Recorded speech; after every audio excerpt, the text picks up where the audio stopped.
Assalamualaikum warahmatullahi wabarakatuh. Perkenalkan, nama saya Ataya Salma Amalina. Pada kesempatan kali ini kita akan membahas salah satu materi di resolusi konflik agraria, yakni pilihan-pilihan forum penyelesaian konflik agraria.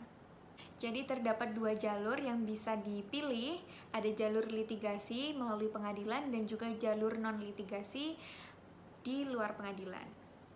Penanganan konflik agraria yang dilakukan melalui jalur litigasi yaitu dilakukan dengan mengajukan gugatan ke pengadilan. Sengketa tanah yang dibawa ke pengadilan biasanya terkait dengan kepemilikan tanah, tumpang tindih tanah, kemudian ada jual beli tanah dan lain sebagainya.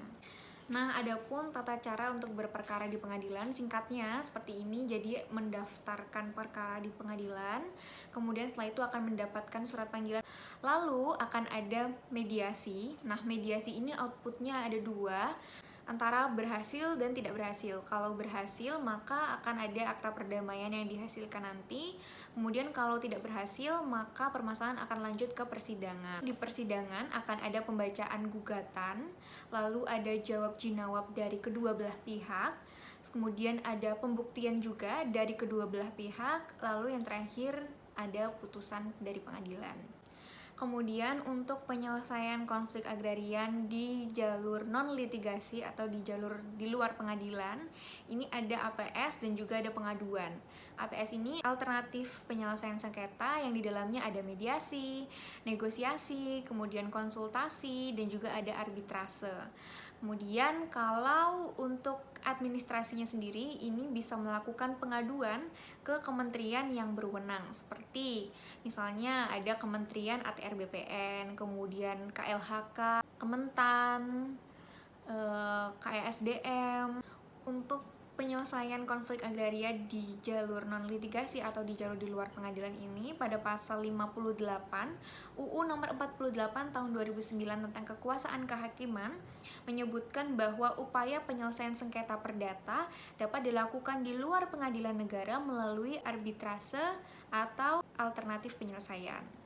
Kemudian pada pasal 60 ayat 1 menyebutkan bahwa alternatif penyelesaian sengketa merupakan lembaga penyelesaian sengketa atau beda pendapat melalui prosedur yang disepakati oleh para pihak, yakni penyelesaian di luar pengadilan dengan cara konsultasi, negosiasi, mediasi, konsiliasi, atau penilaian ahli. Mediasi sendiri menurut pasal 1 ayat 1 Peraturan Mahkamah Agung nomor 1 tahun 2016 adalah cara penyelesaian sengketa melalui proses perundingan untuk memperoleh kesepakatan para pihak dengan dibantu oleh mediator. Nah, mediator ini sendiri adalah hakim atau pihak lain yang mempunyai sertifikat mediator sebagai pihak netral yang akan membantu para pihak dalam proses perundingan guna mencari berbagai kemungkinan penyelesaian permasalahan. Selanjutnya, negosiasi. Negosiasi ini adalah bentuk interaksi sosial yang bertujuan untuk mencapai kesepakatan bersama sehingga nanti oleh para pihak ini bisa saling sepakat dan atas kesepakatan itu nanti dari kedua belah pihak ini juga sama-sama diuntungkan. Negosiasi ini dilakukan karena adanya pertentangan dari kedua belah pihak sehingga kedua belah pihak ini tidak bisa mencapai kesepakatan. Maka dari itu dilakukanlah negosiasi. Selanjutnya ada konsultasi. Nah, konsultasi ini adalah sebuah dialog yang di dalamnya terdapat berbagai macam aktivitas, kemudian tukar-menukar informasi dalam rangka untuk memastikan pihak yang berkonsultasi agar mengetahui lebih dalam tentang suatu perkara, jadi supaya lebih saling mengetahui begitu tentang perkara tersebut. Selanjutnya yang terakhir di APS ini ada arbitrase. Menurut pasal 1 Undang-Undang Nomor 30 Tahun 1999 tentang arbitrase dan alternatif penyelesaian sengketa, bahwa arbitrase adalah cara penyelesaian suatu sengketa perdata di luar peradilan umum yang didasarkan pada perjanjian arbitrase yang dibuat secara tertulis oleh para pihak yang bersengketa.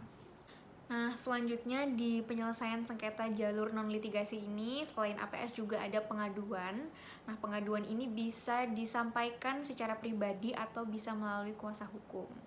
Seperti yang sudah saya bilang di awal tadi, bahwa pengaduan bisa dilakukan di kementerian yang berwenang.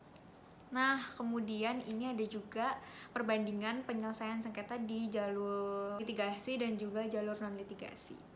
Kalau di non-litigasi itu kan win-win solution, gimana caranya supaya kedua belah pihak ini tuh saling menguntungkan gitu, nggak berat sebelah. Nah, kalau di pengadilan kan adanya menang kalah. Kalau misalkan putusannya dikabulkan oleh majelis hakim, maka penggugat menang, tergugat kalah, seperti itu.